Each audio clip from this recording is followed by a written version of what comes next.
Well, hello and welcome everybody. It's good to be here tonight. Good to see you all getting ready for Colorado Trail. Class of 2024 season is beginning shortly. Many of you will be taking off in the next 3 weeks or so. That's when really it's kind of the starting season when the snow starts to dissipate enough that many of you can make it through some of those tougher spots. And so this is just a really exciting time. I think a lot of people are starting to see the light at the end of the tunnel before that hike really begins. So really excited to be here, really excited to be talking to you all. I'm going to talk with you all about just a hodgepodge of stuff tonight. So that's really the topic tonight, is kind of a hodgepodge. There's not a whole lot of, there's not a theme that sort of unites it. It's not necessarily a Q&A. We're going to do some conversation about everybody out there, your tips and tricks, and kind of keeping everything moving that way. And then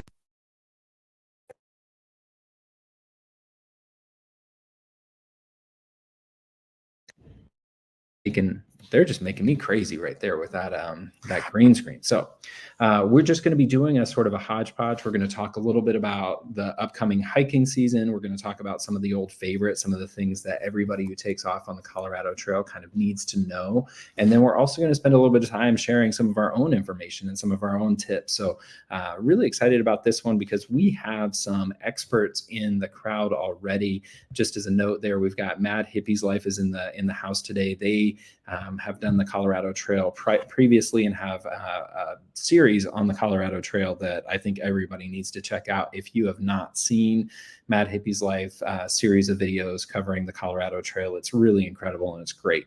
I mean, it's a great one to kind of get a sense of everything. We also have Tangent Trails. He is hashtag is his trail name, and he is taking off on the CT this year. Very excited to see what he does. And then we also have Calman over there at Everyday Backpacker.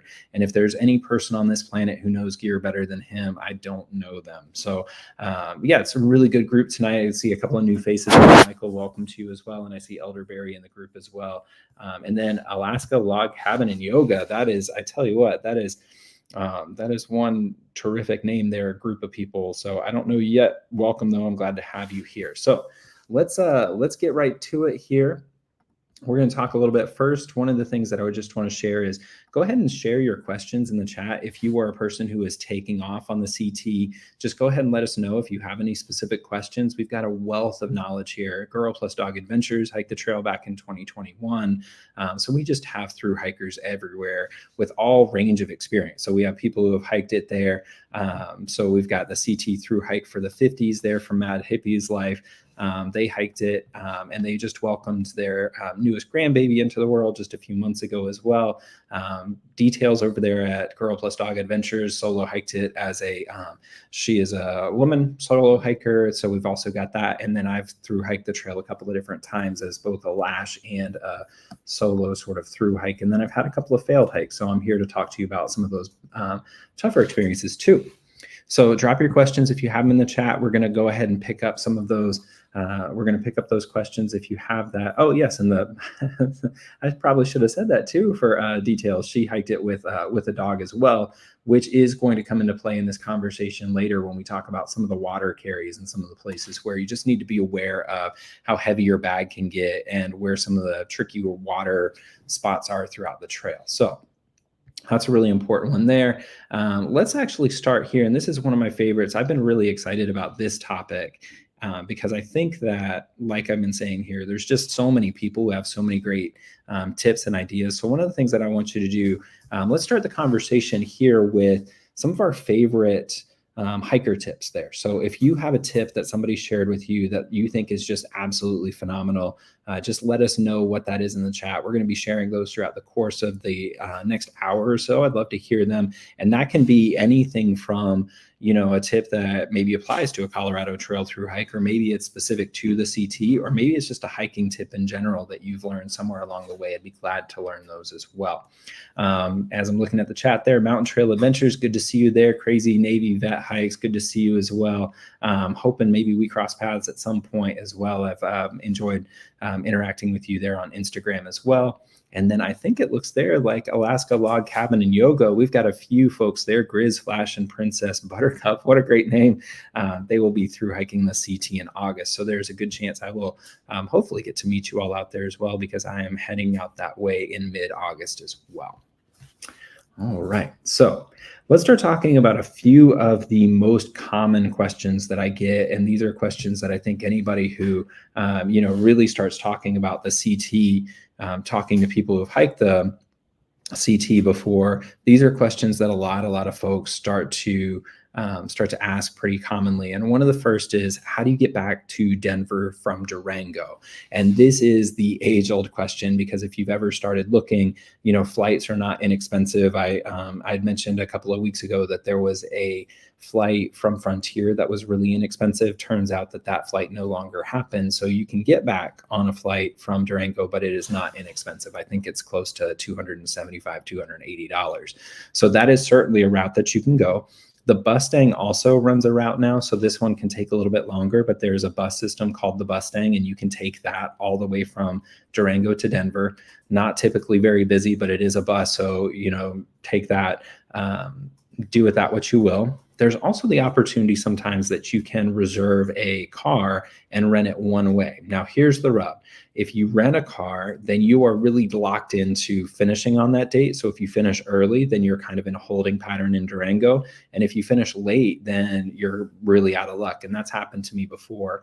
And that actually is a big part of the reason I wasn't able to finish in 2020. So renting a car is a good idea. You can also, one of my favorite plans, and this is just, honestly, my favorite, is to drive to Durango first, park your car at the airport. I believe it's $8 to $10 a day, which is not inexpensive, but it's not bad for Durango.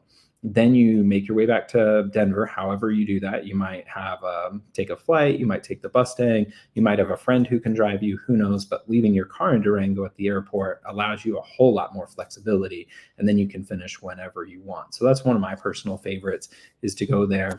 The other option is to just fly straight out of Durango. So instead of leaving a car in Denver, get to Denver however you need to, either by train, plane, automobile, somebody else's, so that you don't have to leave it, and then fly out of Durango to wherever you're going is a good option as well. Let's take a look at the chat, see if there's anybody who has some comments there.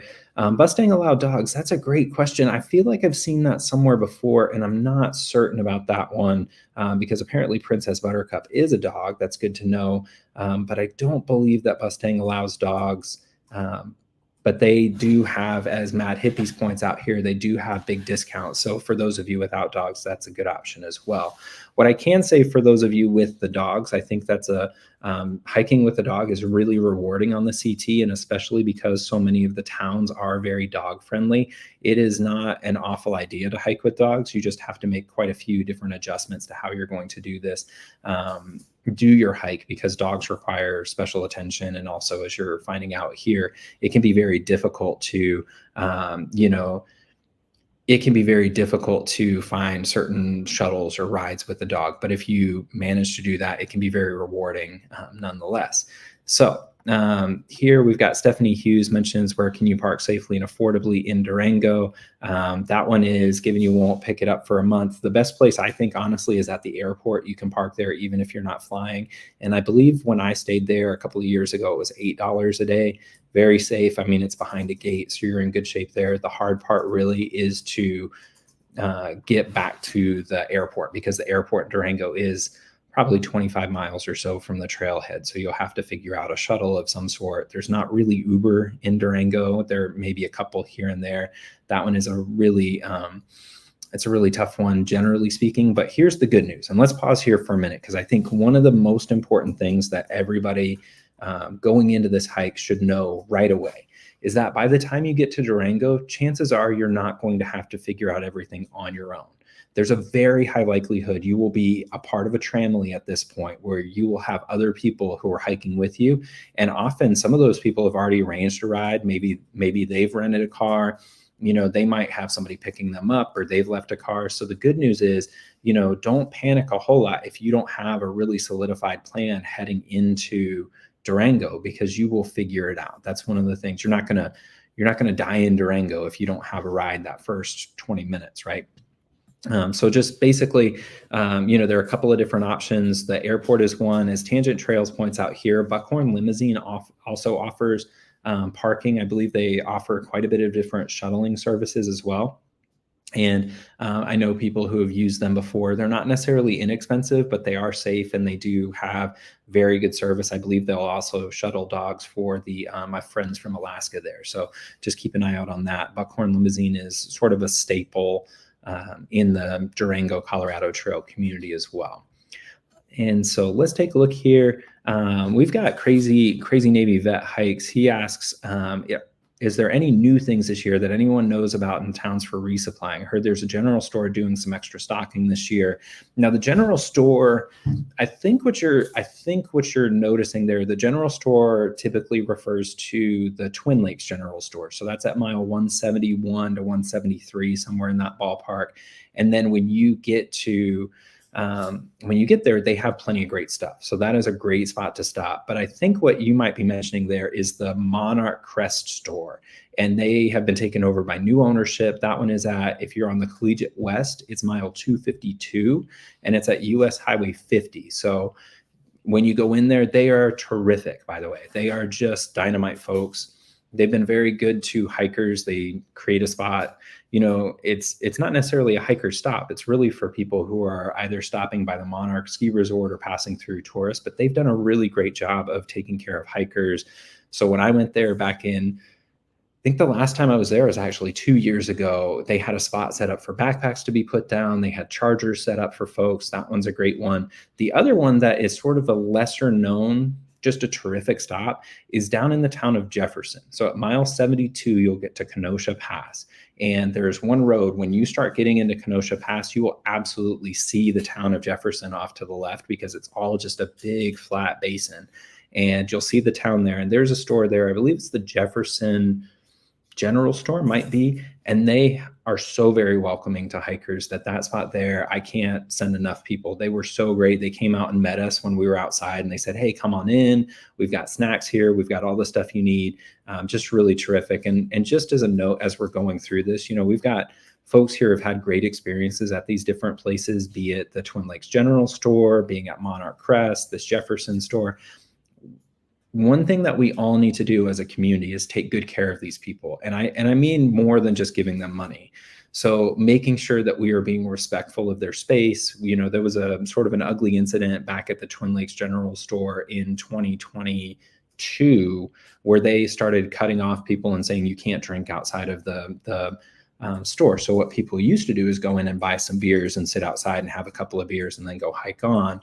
And so people were just being really disrespectful of the space. And so they quit doing that. And so I say all that to say, when we are in these different places, just be very respectful of the people and take care of the area and be good ambassadors for the trail. It's really important. It's a really important thing for people in the future to have a great experience like you're going to have this year. So just keep in mind that's a really important thing as well. All right, let's take a look here at the chat. And I might need somebody here to point out if you have a question that I've missed, you might have to repost it here. We've got Kevin. Kevin mentioning he's hoping to do a full resupply with Monarch stuff. Kevin, I think you could. Now the trick here is that you might have a lot of meals that you didn't expect, right? So you might end up eating a bag of potato chips for dinner, which is legitimately a meal I've seen backpackers eat before. And I think you might have a couple of things that are not necessarily your favorites, but if you are a not picky eater, you can certainly do that. And I don't think it would be terribly expensive. Now, the one thing that I will say, and this is a really good segue for us here, is we want to talk a little bit about the best towns for a zero or a Nero. And the reason I bring that up right here is that US Highway 50 is the road that you would hitch in or catch a shuttle in. You could take that either to the Butterfly House Hostel, you could take it all the way into Salida, and Salida is just absolutely terrific. So Salida is a really fun city. There are a pair of hostels there that are really great. And then also you'll have, the grocery stores are there and a couple of great pizza places. So Salida is a really good one. So even if you go to the Monarch Crest store, it's at that point, you're probably going to want to go into town. And here's why. Let's talk about this for just a moment. So no matter where you're going, when you get to US Highway 50, that's the last paved road crossing you're going to have on the CT for quite some time. So you'll have one road crossing at at Colorado Highway 114, but there's not much of anything there. And then the next real spot where you could resupply is going to be a little bit farther down. So you can maybe go at mile 343, I want to say, is the cutoff to Creed, but then you have 8 more miles past that. Or mile 357 is Spring Creek Pass. And we're getting a lot of people who are talking about Lake City. I love Lake City. I think Lake City is a terrific stop. Lake City is just a really cool place. Now, my wife, Girl Plus Dog Adventures, loves Creed, and I think that is a super fun town too. It's just a different experience though. So 2 different places. I love Lake City. Creed is great. You're not going to make a bad choice there. But all that being said, that US Highway 50 and the stop over there in Salida, I think is a really great idea, even if you could resupply over there at the Monarch Crest store. Now, I do want to mention here, I don't remember if they have dog food, but I don't think so. So just to give you a sense of what I saw when I was there, they have mostly t-shirts and other different, they have t-shirts and all sorts of other different touristy kind of stuff. And then they had sort of a convenience store style setup, but it was primarily snacks. So a lot of candy bars, some Cliff bars. They did have a little snack bar similar to kind of what you would have saw at a Kmart back 25 years ago when you were in high school, right? So not a whole lot going on, maybe some nachos or hot dogs, some ice cream, that sort of thing. But basically I don't know for sure. And I'd still, what I will say is that I still think it's a great idea to go into Salida. I know that may not work with your plan, so I'm sorry if I'm pushing you to do something that you're not necessarily planning to do. But I do think Salida is a great one because it's really your last chance to shower and get it cleaned up for the next 100 and what would that be, like 127 miles or so. So it's a good idea to stop there. Looks like the dog is eating what I eat. Yeah, that happens too. And I do think that there's a possibility that they may take resupply boxes this year too, Kevin. So it may be a good idea to talk to them about whether or not you can send some of that dog food along, and they have some of that freeze dried or dehydrated dog food, which would be a good idea for that stretch coming up, depending on how big your pup is there. Rod Outdoors, good to see you there. I also saw somebody asking here, we're asking about starting in Sobo. Early August, the best date to leave Sobo. That's a great question. And the truth be told, it is a great date to leave. It's not necessarily the best. There's not necessarily a best or worst. And the reason being that the weather patterns are so erratic that you could leave with all the best information and you might get terrible rain the first week. And that's happened to folks in the past. Or you might have perfect weather if you leave a different date. It's hard to say, but what I will say is that August is great because you're sure that the snow is going to be clear everywhere. And you're also in a great spot with August because you're going to still have plenty of other hikers taking off on the trail. So you'll have opportunity to make friends and meet different folks along the way, which is really the best part of the trail, in my opinion. But August is a great time to take off on the trail. And that's actually when I'm going to be taking off on the trail this year as well. So, there's also another one here. This one goes back to Kevin there. Monarchsburg Campground is about a mile down from the Collegiate East crossing, which is on Highway 50. So when you get to Highway 50, you just walk down that road about a mile. They have a camp store and a family will pick you up, and showers are nice. That also might be a great choice, Kevin, if you go Collegiate East, to look into that as well. That campground has gotten a lot of people have been really excited about that one.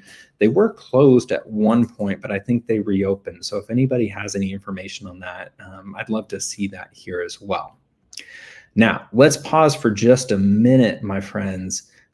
Let's see here. I'm going to take that down. So here's the deal. I've got a project that I've been working on. We're about 20 minutes in. I want to share this with you all. And here's the thing is that I am super excited about this idea. I've been working for the last maybe 3-4 months on this, and it's been a brainchild. I don't know. It's been something that's been sticking with me for a while. So here's what I am doing, and I want to share it with you all because I think you'll like it too. So I've been working with a nonprofit in Denver. As you may or may not know, the Colorado Trail turns 50 this year. So I set up an arrangement with a nonprofit in Denver called the Colorado Nonprofit Development Center. And what they're doing is they've brought me on to run a project where I will create a documentary for them about the Colorado Trail's 50th anniversary this year. And my plan is to hike the trail using only gear that was available 50 years ago when the trail was founded. So super amped about this one because one, it means I'll be out there getting to meet many of you all on the trail. But the other thing is it's going to be a way to sort of celebrate this really special trail. It's been a great one for me. If you know anything about my story, you know that this trail is one of the most important things in my entire world. So really excited to get out there and be able to do something that really pays tribute to the trail. So I'm going to be hiking the trail using 50-year-old gear. I've got a filmmaker out of Seattle, Portside Productions. This guy makes really terrific films. He's going to be doing all of the really fancy technical stuff for me. So it's going to turn out just beautifully. Now, here's the thing is we do have a website up. There is the title of the film will be 50/50 on the Colorado Trail, tentatively speaking. And so if you want to take a look at that, check out www.5050ontheCT.com. Now, there is a page if you decide to support it. That would be terrific. I know not everybody's in a spot to give to a project of that sort, but if you are in a spot to give, then I would love that. There's a spot to share some donations. And if you do, they are tax deductible. So the form you'll fill out when you contribute will fire up an email back to you with a receipt that makes it tax deductible, because remember, this is for a nonprofit, the Colorado Nonprofit Development Center. Very, very excited about this one. And there will be a number of different events happening. So in a couple of weeks, we'll do a launch party on June 30th. So that's a couple of weeks from today, 3 weeks from today. We're doing a launch party. We've got a couple of big names coming in, going to join. We'll have some giveaways. Very excited about that. So pay attention for a number of these different events that are coming up. And then right before I take off on the trail, I'll be hosting a meet and greet out there in Denver at the 14ers Brewery, which I think is really appropriate for, really appropriate for a project of this sort. So really amped about this one, really jazzed. Can't wait to meet you all out there on trail. And I hope that you'll take part in this adventure in some way, shape, or form, whether it's just following along, watching the documentary later. If you're able to contribute, again, that would be great, but no pressure whatsoever. I know not everybody's in the spot to be able to do that, but that's that. Let's get back to talk about some of this stuff here. I appreciate all the support here. We've got 50-year-old food from Rose V. Thank you for the offer. That sounds terrible. I don't think I'd make it out of Denver if I had that in my bag. I don't know for sure. Thank you, Stephanie, for the hashtag for the great comments, and as well to Calman up there in Montana. And the only snacks that were available 50 years ago, this is legitimately a concern of mine, is that, do I go into the store and only eat food that was available 50 years ago, which could be a major problem because I don't think coffee was invented until sometime in the 90s. I could be wrong about that. To crazy Navy vet hikes, I'm not sure just yet. I'm hoping to keep it relatively small. Maybe if I do, a tarp instead of a tent, that could keep things really light. Fortunately, I'm a dirt bag hiker, so I'll have a good opportunity to kind of cut weight by cutting a lot of those creature comforts as well. And thank you all. This is Jerry. If you've not met hashtag, we have a running joke here. It's hashtag win snacks, and always makes me happy to see those pop up as well. So thank you, Jerry. Thank you, Crazy Navy Vet Hikes. I appreciate you. Okay, let's talk here about the first 100 miles. This is a really important sort of 100 miles. It's a really important 100 miles for everybody here on the trail. And the reason is that if you make it through the first 100 miles, your odds of finishing the entire Colorado Trail just go up exponentially. And so I want to talk to you a little bit about those first 100 miles to give you some ideas that will really help you, specifically because the vast majority of people who make it through the trail, it's not about being fit. You have to have a certain level of physical fitness, but you have to also have your head in the right place. You have to have everything sort of between the ears, lined up nicely. So the first thing that I want to mention is that the Colorado Trail is unique in that the first 100 miles are very hard, and not as scenic necessarily as some of the miles you're going to hit later on. So one of the things I want to mention is don't get discouraged if you're not making the time that you had hoped or planned to make in the first 100 miles. This is a really, really important one. What happens a lot of times is people will have an itinerary. Say you have a month to finish, and then you start hiking and you hit that segment 4, and that one is just really hard, right? You have this big climb up into the Lost Creek Wilderness, and you're going up a Jeep road. And if you get there in the middle of the day, the sun's going to be pounding down, and you will slow up, and you will just have a harder day making those miles that you need to. And maybe the next day you're heading off into segment 5 and you're not going as fast as you want, or you get a later start. Maybe you've got a blister that's slowing you up. Who knows what it is? What I want to mention to you here is don't be discouraged. Do not be discouraged, because you will make up those miles later on down the trail. If you don't believe me, go get your Colorado Trail data book and look at segments 18 and 19 in the elevation chart. You will make up those miles later on down the trail. So keep your brain in the game. Don't get discouraged. Don't be too fixated on, I have to make 17 miles a day, 17 miles, and I only made 14. I'm never going to finish. That's not the case. You're going to be fine. So just keep that sort of mental game going where you say, you know what? Snackbox told me it was going to be slower the first 100 miles than I thought. I'd also encourage you to think about that first 100 miles heading into Breckenridge. That's, mile 104 is the Gold Hill Trailhead. So you can take a bus from there down to Breckenridge or up to Frisco. Either way is just fine. They have plenty of lodging. There's a great hostel down there in Breckenridge called the Bivvy. So there's a lot of different folks who will end up in those towns, but that's a great opportunity to think of the first 100 miles and really assess the gear that you're using. Do you really need everything you have? Is there something you can send home? There's an REI up in Dillon, which is sort of a sister city to Frisco. So if you need to replace anything, there's an opportunity to do so there inexpensively. If you need to, if you need to turn something back in or return it because your air pad pops, whatever that is, you have an opportunity to do that there in that area. So that first 100 miles is really important. Now, Mad Hippies and I have talked about this, and I love this point right here. So mile 72 or 73 is Georgia Pass. Georgia Pass is the first time on the trail that the trail goes above tree line, and it is spectacular. So you leave Kenosha Pass, and at Kenosha Pass, that's mile 72, you dip down into this area called Guernsey Creek, and then you start this really steady incline up to Georgia Pass. But when you get to Georgia Pass, that is when the scenery gets like we've got behind me.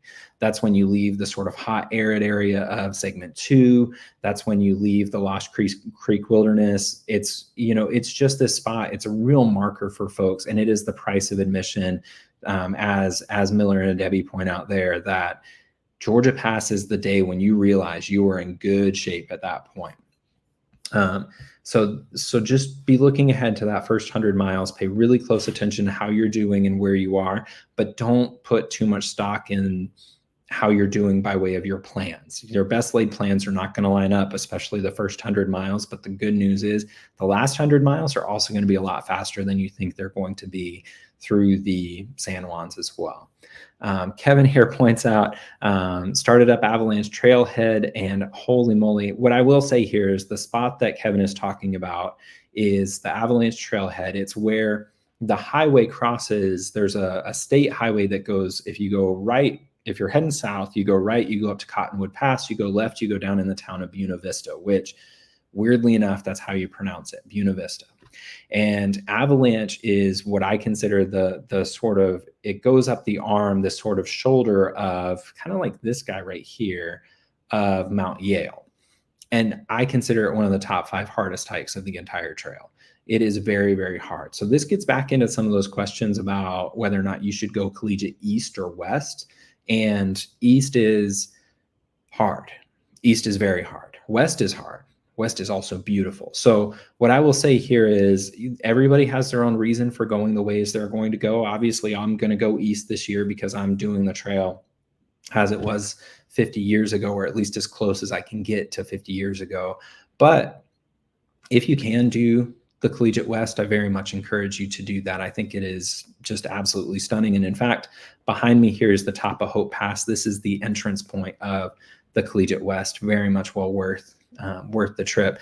But 100%, Kevin, I think you mentioned you're from Illinois. So absolutely, holy mess, that climb up Avalanche is hard, even if you were in very, very, very good shape. That one is just gnarly, brutal.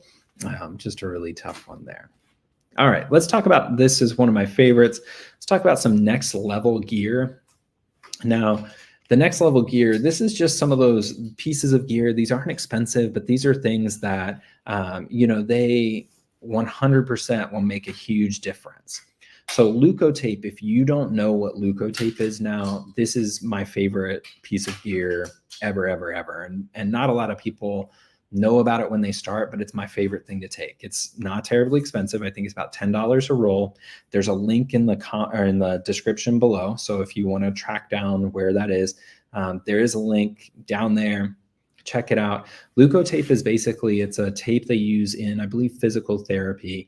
And when you get a blister, you tear off a piece of that, put it on your blister, or even just a hot spot, and that puppy is not coming off until you want it to come off. It is the weirdest thing. You stick it on that blister, you're good to go. You pull it off whenever you're ready to take a shower or whatever, and it comes right off as well. Leukotape will save your hike if you start getting blisters. And blisters are, without a doubt, one of the most common reasons people bail on the trip, because what will happen is you'll start developing a blister, which is not the problem. The problem is it'll change the way you step as you're walking. And when you start walking and change your gait, then that's going to put stress on different parts of your body, different joints that don't normally get stressed, and that leads to some of those injuries. So Leukotape, somebody in your party, have some Leukotape. You can put some on your, you can put some, like Kevin mentioned here, on your trekking poles. A great idea. I've seen people put it on their Nalgene's as well. Absolutely a good route to go. It will help. Get some Leukotape. It's not expensive. And if you take the whole roll, it's not terribly heavy, and you can give it out to other folks and help them as well. Chocolate bars. This one I know that Tangent Trails hashtag is going to mention, because this is my favorite tip for non-gear related, but my favorite. Go get, before your hike, go get yourself a good chocolate bar. And what I mean by that is just whatever, when you go into the grocery store and they've got the sort of the standard chocolates, but then they have the one that's in a square box and it's more expensive. Looks like something that white women would eat after yoga or something, right? Get you one of those, put it in your food kit. And then here's the rule. You don't get to decide when you eat that chocolate, your hiking crew does. So when your morale starts dipping a little bit, then you have some chocolate, and it's just a little bit of caffeine, a little bit of sugar, really brings up morale. And it's also nice. The whole idea here is that if someone else tells you to eat the chocolate, then that's this like sort of community building thing, that they care enough about you to say, look, I can tell you're having a low spot right here. So it's this sort of next level of connection that is really, really helpful. And as Mountain Trail Ventures points out, chocolate makes it so much better. It really does. It's the weirdest thing. I don't know, I don't really know what it is about it, but it is just absolutely phenomenal. And we've got a chocolate lover here with Stephanie Hughes. Absolutely. Now, stacks of socks. This is my own personal weird quirk. I'm sure most of you are not going to do this, but it has changed my life. And it will get to what Mad Hippies are talking about here with the trail runners and sort of hiking shoes and what you're going to choose. When I switched over to trail runners as my primary shoe of choice, it meant that my pack was able to get lighter because I was not carrying the big socks. So instead of carrying 3 pairs of big hiking boot socks, I was then able to switch to carrying 6 pairs of regular hiking shoes. What are the trail runner socks, the low cut socks? And it has kept blisters off my feet. So my whole deal here is that I carry a fresh pair of socks for every single day I'm going to be on trail. So if my longest distance between town to town is 6 days, I'll carry 6 pairs of socks. I know it's excessive, but it has absolutely changed everything for me. 100% shifted the whole game. And I would encourage you to think about that. I picked it up from a buddy of mine who I would hike with out in California. We did like the Ray Lakes Loop and a couple of other big hikes down in Texas. We did the Dodson Loop in Big Bend National Park. And every time I would only take 2-3 pairs of socks. And when I would run out, he would pull out extras and pass them to me. And suddenly everything got better. So I would encourage you to take more socks than you need. And that's my own quirky thing. You probably aren't going to do it, and that's okay too, but I wouldn't feel right if I didn't at least share that as well. Let's talk a little bit here about the shoes. So everybody here, we've got trail runners, shoes talk. This one is a point of hot contested debate. You will see lots of people with what they call zero drop shoes, which is basically a flat shoe on the bottom. Those are your Ultras, a couple of other different brands. And then you'll have people with Hokas, which are kind of the other way, where they are so supported in large drop that meaning that your heel is above your toes a certain distance. A lot of people will have different opinions on it. I can't say for sure what will work best for you. What I will say though, is that make the transition to trail runners, whichever you do, make sure that you work on them before and carry trekking poles. If you are still holding out on trekking poles, it's time to embrace them. Nobody cares what you look like on trail. Go out there, grab yourself a pair of trekking poles, and that will allow you then to switch to trail runners, and it will prevent a lot of those potential ankle injuries, because if you start to roll an ankle, you can catch yourself. Obviously not 100% of your ankle injuries, but it will make up a huge difference. And that will then ultimately later on allow you to switch over to having, a trekking pole tent, which will save you some time as well. I love here that we're having this discussion about sort of socks and underwear. We've got people talking about the shoes. The Speedgoat 5S is one. We've got a lot of stuff going on in the chat here. Let's talk a little bit about these Injinjis. So if you're not familiar with Injinjis, these are socks that have individual spots for each of your toes. And people who wear them love them. They absolutely love them. They rave about them. I think they're great. My feet tend to get really hot really quickly. So having a little bit of extra material between them tends to make them a little hotter than I want them to be. But I never had any problem other than that, where blisters are not a problem. They keep my feet feeling really great. They also have a little bit of compression to them, which is nice. I can also say that I've used like the high-end cheap socks, I guess you'd say. So like a Hanes athletic sock, but like their nicest version. And those have worked great for me, and I've just thrown them away at the end. I also love Balegas. Those, holy moly, they're not cheap. I think they might be $20 a pair, but they are just heaven for me and my feet. So try a few of them out. One of the things that I will say for sure is that socks are a place where you can feel like you can either spend a lot of money or a little money. I would recommend considering buying at least one really good pair of socks. So that could be Darn Tufts' Darn Tufts. You can talk about those Injinjis. The Balegas are really great. I love Smart Wool. Those work really nicely for me in the past as well. And also to Ruth's point here, whatever the shoes, good insoles are a good idea to make sure that they sort of fit your foot in the best way possible. Got a couple more votes here for those Smart Wool socks. I love them. I think they're really terrific. And then also Darn Tough with the lifetime guarantee, which is great, right? I've had a couple. I think the Balegas actually have a 1-year guarantee, and I missed just like I wore them out 53 weeks in. But still, that's pretty good. If you get a lot of use out of a pair of socks like that and it keeps you on trail, that's the big thing. For a lot of folks out there, this is like your big adventure. You've been planning for this for a long, long time. So if a $20 pair of socks is going to make the difference in getting you from Denver to Durango, then give it a shot, right? And maybe try 2 pairs, right? Buy a pair or 2. And then if they're really working for you, when you get to that 100-mile point, go into REI, pick yourself up 2 or 3 more pairs, and make sure that you're making your way down to Durango with those cozy feet, right? They're going to get cold. They're going to get sore, but having a good pair of socks can make a huge difference for you as well. The right socks, double layer. A lot of folks swear by those as well. I think that's a good choice as well.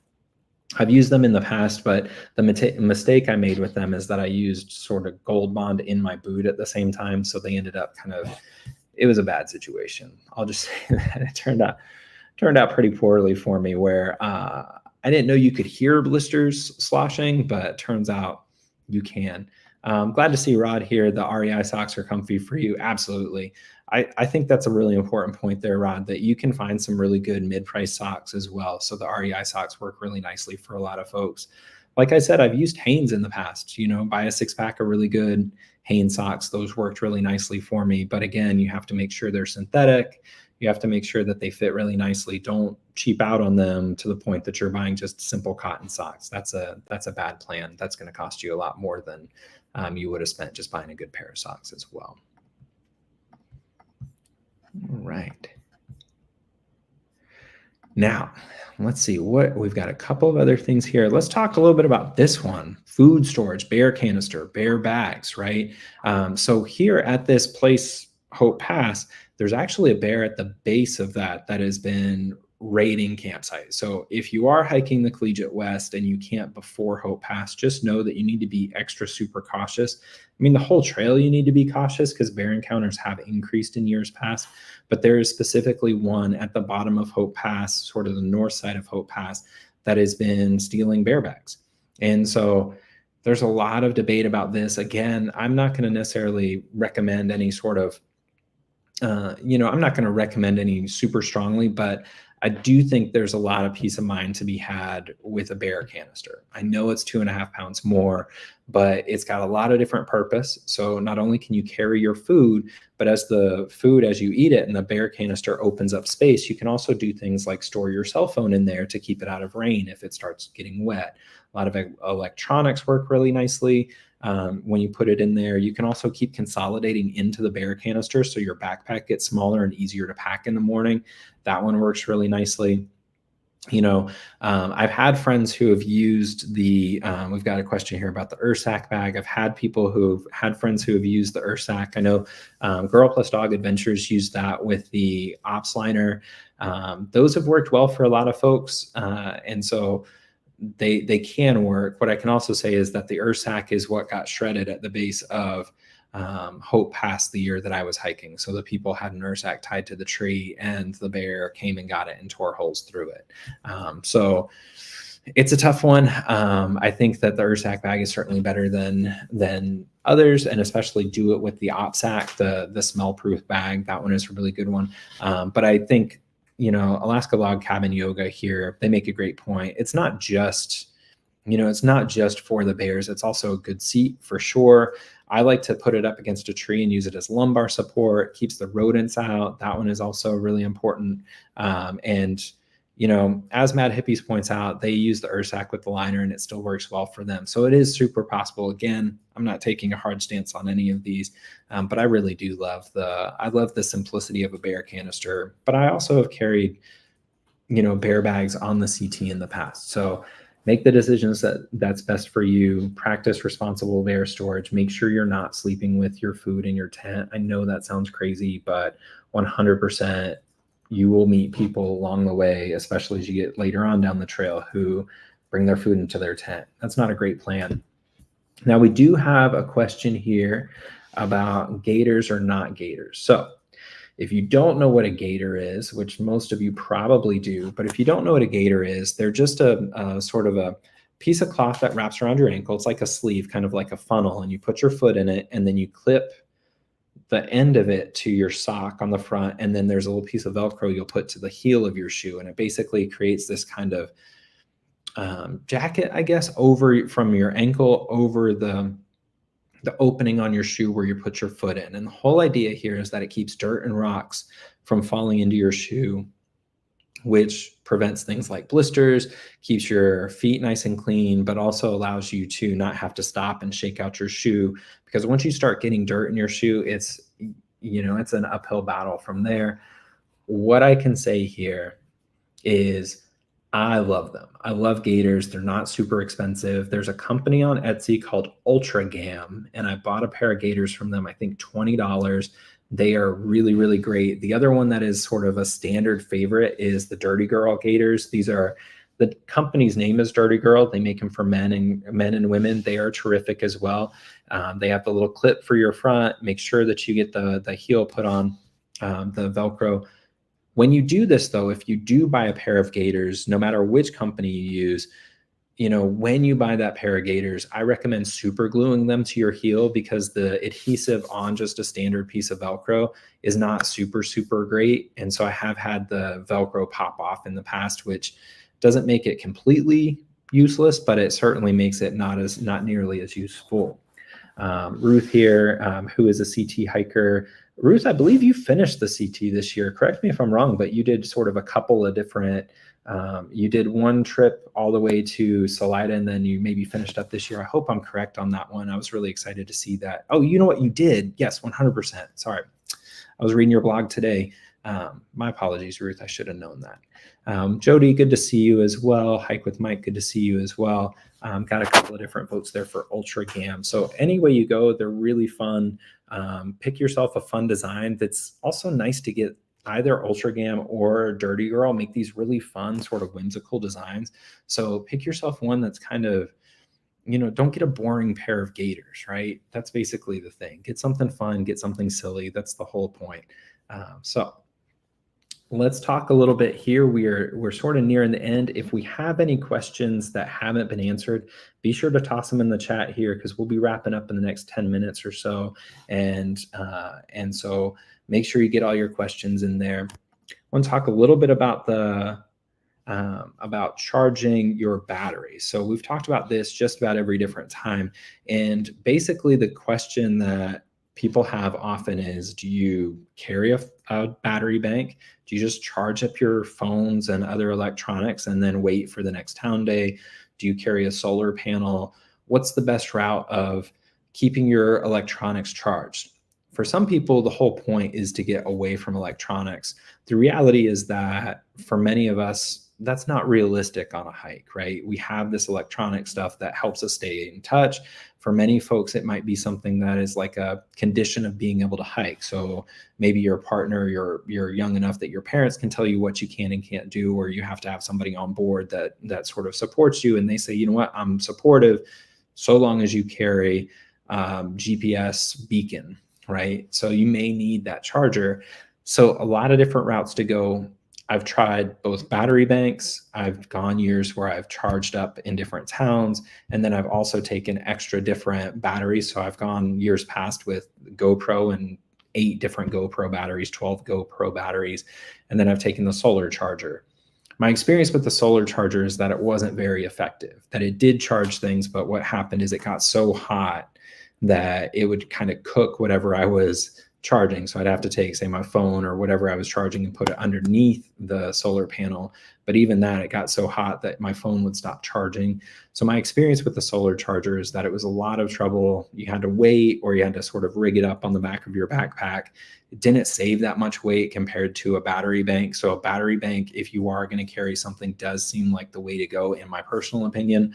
Although, if you carry a solar charger and it works for you, then that's the whole thing. It doesn't matter if it works for me or didn't work for me. If it works for you, great.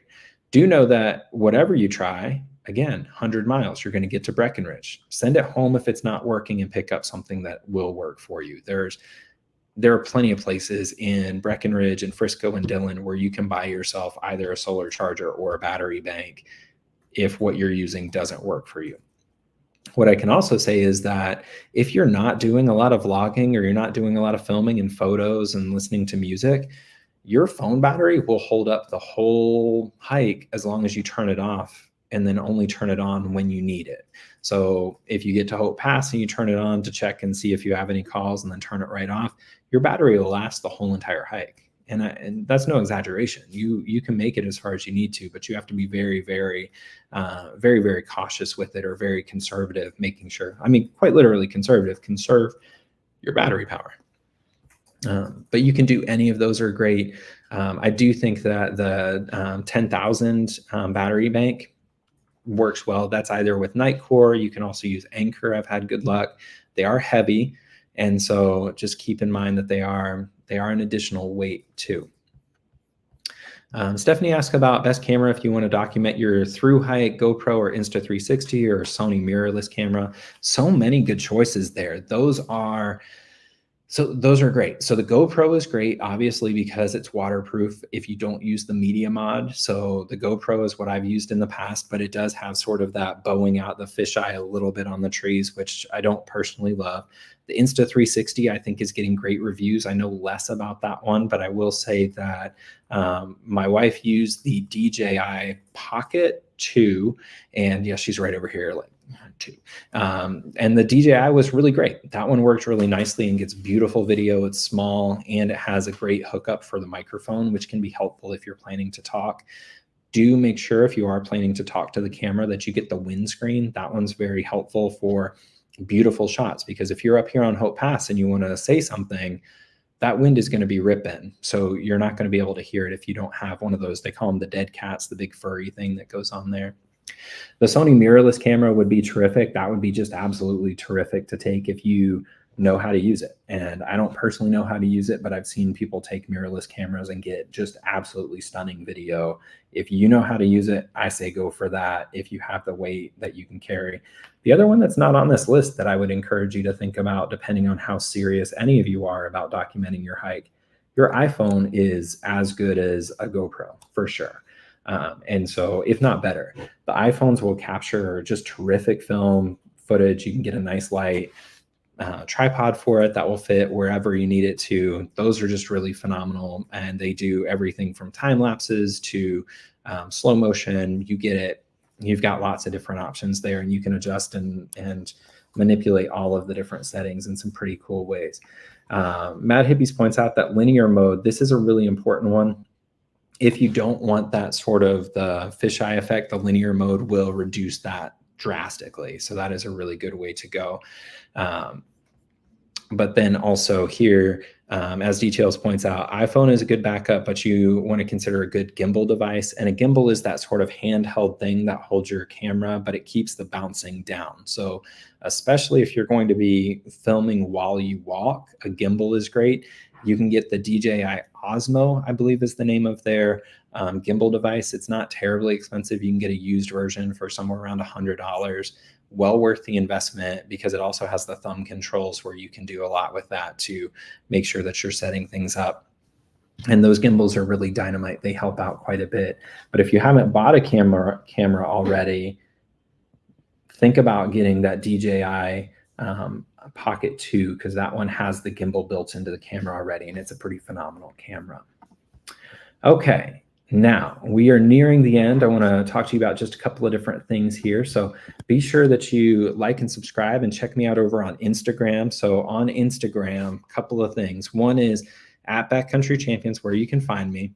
And when you go over there to Backcountry Champion and you find me, if you want to drop me any questions, feel free to shoot them over to me. Now, here's the deal. Sometimes now on Instagram, if you send me a message and I am not following you back, or for some reason we've never talked on Instagram, if you don't hear back from me, just comment on one of the videos and say, hey, I sent you a message. That way I know to go check, because it hides it in these requests or whatever. But I am more than happy to answer any questions for you whenever I can to help you get out there on trail. So be sure that you let me know if you have questions that go beyond this. We're going to be hosting a handful more of these live streams in the weeks to come. All of that will be leading up, of course, to our launch party, which is going to be June 30th. It's a virtual launch party, so you can watch it right at home, basically the same time here. We're going to have some games that you'll be able to play. We're going to have some giveaways. We've got some cool stuff. A couple of things. We've got Backpackers Pantry is going to, they've offered to give a couple of resupply boxes, which is really cool. And then we've got a couple of other companies that are offering a couple of little things that we're going to give away, and going to be a big prize or two hidden in there also. So be looking out for those details. I'm not 100% sure if that's going to end up here on this YouTube channel, or maybe it's going to end up on a different link somewhere else. But just know that there will be an opportunity for you to there'll be an opportunity for you to engage with us before you take off on the trail if you were leaving, say, July 1st, which is often a common time for folks to take off. Once again, I hope that you'll go check out 50/50 on the Colorado Trail. This is the documentary project that I'm working on with the Colorado Nonprofit Development Center about the Colorado Trail's 50th anniversary, where I'll be hiking the trail using 50-year-old gear. I'd love for you to keep up with the hike. If you're willing to donate to the project, that would be great as well. We've got a really great filmmaker on board who's going to do this, so it's going to turn out just beautifully. I'm excited about it. And then last but not least here, well, maybe that is last. I don't know. Here we go. 50/50 on the CT is the website. In the chat or in the comments below, the description below, whatever it is below, you will find a link to that website. You will also find a number of different things like the Leukotape link there for Amazon. And if you have any other questions, feel free to shoot those over. Let's check here. Last couple of things here. Thank you, Mad Hippies. And thank you, Mad Hippies. I want to talk about this one here. Girl Plus Dog. Kevin, you're asking the right person here, actually. The question is it okay for my dog to drink water straight from the creeks? She didn't like it. So this one is a tough one. What I can tell you is that Details has had 2 dogs get Giardia while she was staying in temporary, like a extended stay America kind of thing, and it's horrible. That story is, dogs having diarrhea in an enclosed space is not really the way that you want to go.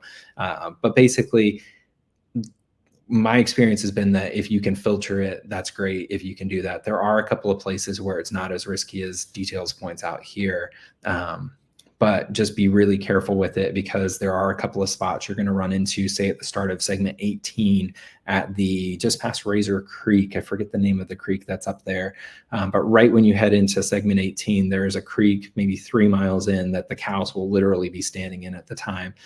So you just want to be really cautious with that, because it could be easy for the pups to get not super, feel pretty crummy there as well. Ruth here says, we had a question here, by the way, from Stephanie about the Garmin InReach or Garmin InReach Mini 2 or some type of equivalent. Ruth is a great source for this.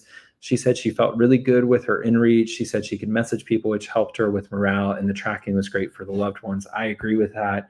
I use a Zoleo, and I think that one's really great because you have the interface as an app, but it does add a layer of complexity where if your phone goes down, it makes it it really creates some problems for you there. Now, I will say that it will set a lot of folks' mind at ease if you are out there with some type of a GPS beacon of some sort, especially if you decide to hike solo. But also know that there are going to be other people out there as well with these InReaches. So if you go out there on the trail and you can't afford to get an InReach at this point now, if you get into a pinch, you're not gonna have somebody who's like, oh, I have an InReach, but you can't use it. If you end up in an emergency, somebody will let you use that as well.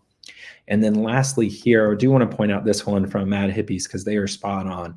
InReach works great. Now, cell service often works great, especially with Verizon, when you're on ridges. So when you get up to the top of these different, the different mountain passes, I always like to just turn on my phone and see, did I get any messages in? Do I have any service? That often helps for setting up, say, shuttle rides or checking on family, those sort of things. Those are all really great tips, specifically checking on the ridgeline, because if you're down in some of these valleys, you're not getting service no matter what. But if you're up on the ridgeline or up on some of these passes, you can often get pretty good service, especially in the first 200 miles of the trail. If you go collegiate east, especially, I know you can get service almost the whole way through the east, or at least I did years ago. So there's a lot of different ways to stay in touch.